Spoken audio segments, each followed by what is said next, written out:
Hey everyone, welcome to the Love and Relationships Poem Summaries.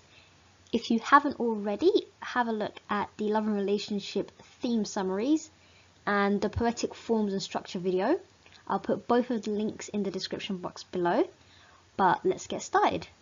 Bear in mind, these are just summaries of the poems, so they're brief, so you will still need to read the poems and make sure you have the relevant quotes for any questions asked. So this video will briefly look at context of the poem and poet, summary of what happens in the poem, form of the poem and structure of the poem. When We Two Parted by Lord Byron. So the poem was published in 1816, but he claimed to have written it in 1808 to hide the identity of the woman. Byron was notorious for his scandalous affairs. The narrator recalls the day he and his lover parted, as it seems she no longer loved him. Even hearing about her new lovers causes him pain.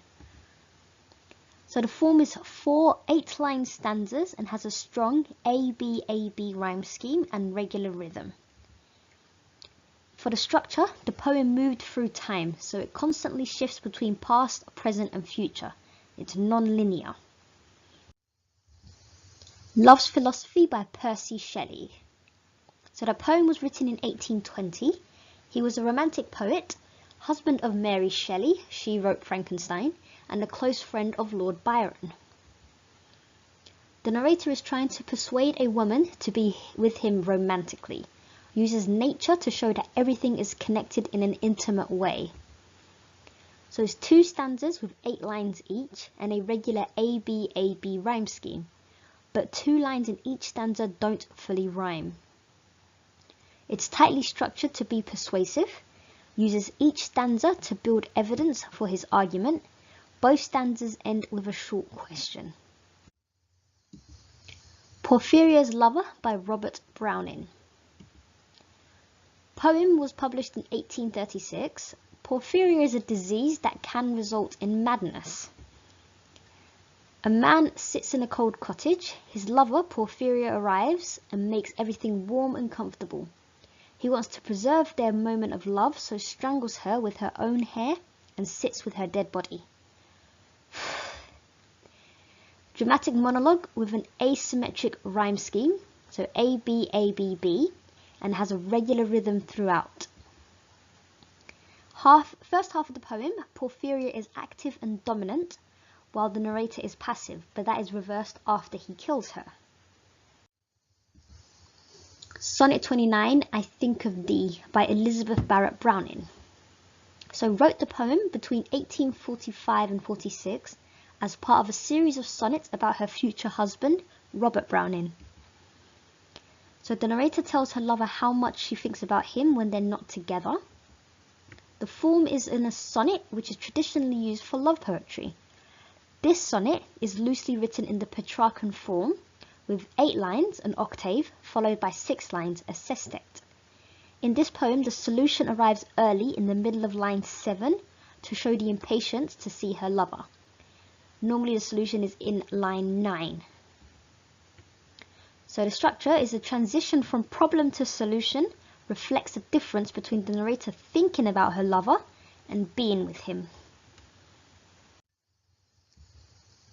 Neutral Tones by Thomas Hardy. So written in 1867 and published in 1898, much of his work was regarded as pessimistic and bleak. The narrator remembers a day when he and his lover stood by a pond. It's an unpleasant memory as the relationship was failing. First and last lines of each stanza rhyme.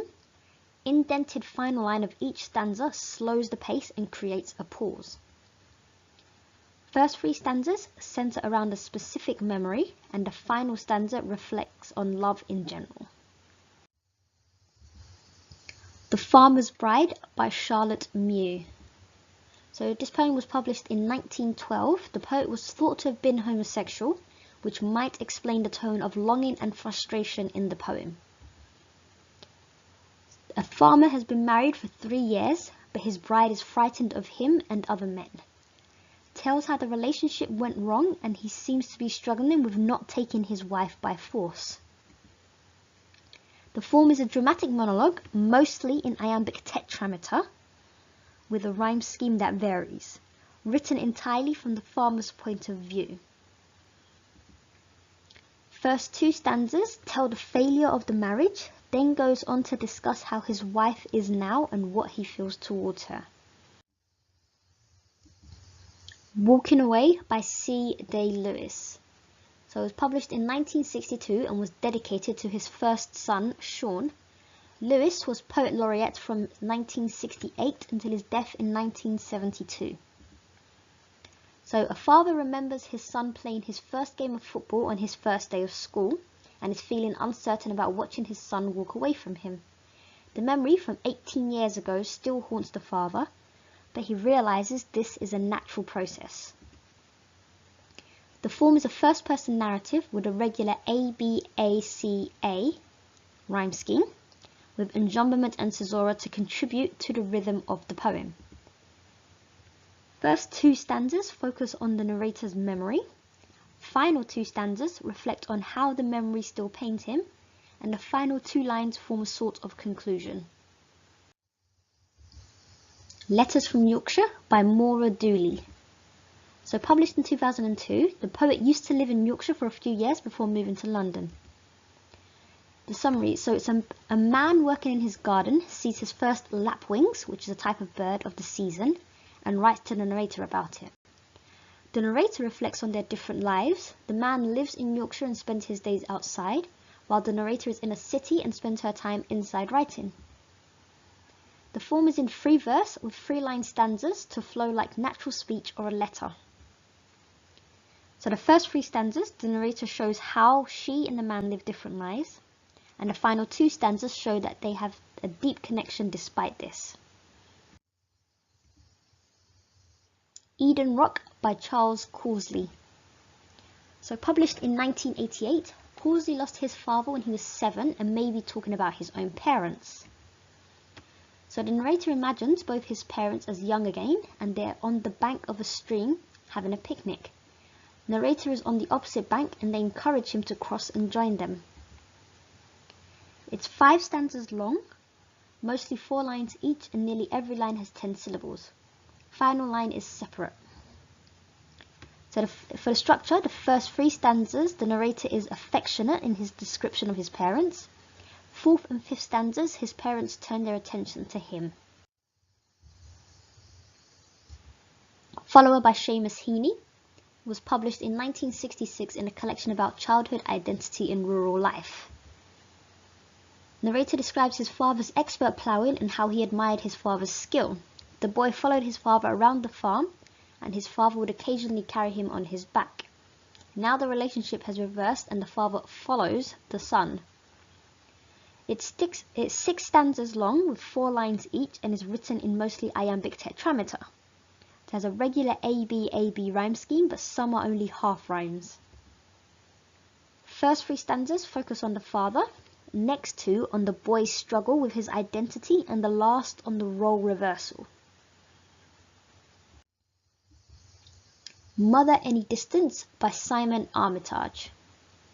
Published in 1993, the poet has also written for TV, film and radio as well as stage plays. Narrator's mother has come to the house he is moving into and helped measure things like the walls and doors. Reflects on how his mother has always taken care of him, but he is now looking forward to being independent. The form is loosely written in the form of a sonnet with an irregular rhyme scheme. For the structure, the first stanza, the speaker talks about needing his mother. Second stanza, he begins to explore his independence. And the last stanza, he understands that he needs to step away from her if he wants that independence. Before You Are Mine by Caroline Duffy. So published in 1993 and is autobiographical, she became Poet Laureate in 2009. The narrator looks at a photo of her mother having fun with friends and imagines what she was like when she was younger. The speaker describes how fun and happy her mother was before she was born. The form is 4 equal stanzas of 5 lines and reflects steady passage of time and inevitable change. The structure begins and ends, the poem begins and ends with the mother on a pavement. At the start, she's having fun with friends, and at the end, walking with her daughter. Winter Swans by Owen Shears. So published in 2005. Poet was born in Fiji but grew up in South Wales. A couple walk around the lake after 2 days of bad weather. Their relationship is troubled. They stop when they see 2 swans who tip in the water but then correct themselves, and the couple seem to correct their relationship. So it's mostly written in tercets, which are 3-line stanzas, with a final couplet to show they have reconciled. Narrator and his partner are separated for the first 5 stanzas, but they reunite in the last 2. The swans provide a turning point. Sing Song by Daljit Nagra. Published in 2007, Nagra was born in London but his parents emigrated from India. The narrator is a British Indian and talks about working in his father's corner shop. He just got married and keeps sneaking out of the shop to spend time with his wife and neglects his shop duties. It has no regular rhyme scheme, but there are some rhymes for a light-hearted feel. It's like a song with verses and chorus, making it lively and rhythmic. It alternates between descriptions of the narrator's marriage and his customers' complaints. The pace slows down at the end to show the intimacy between them. Climbing My Grandfather by Andrew Waterhouse. So published in 2000, the poet was a lecturer at an agricultural college. Narrator imagines climbing his grandfather using an extended metaphor of himself as a climber and his grandfather as a mountain. Is a present tense following the narrator's journey up the mountain, 1 single stanza to show the strength of the mountain. Follows the climber's progress up a mountain from the bottom to the summit. So what you should do next. So first thing you need to do, make sure you read the poems and are familiar with all of them. Familiarize yourself with the themes that they cover. Make a list of useful quotes for the poems so you can use them in your exam, and revise poetic forms and poetic devices. Was this useful? Share, like and subscribe. Leave a comment if you have any questions, and I will see you next time.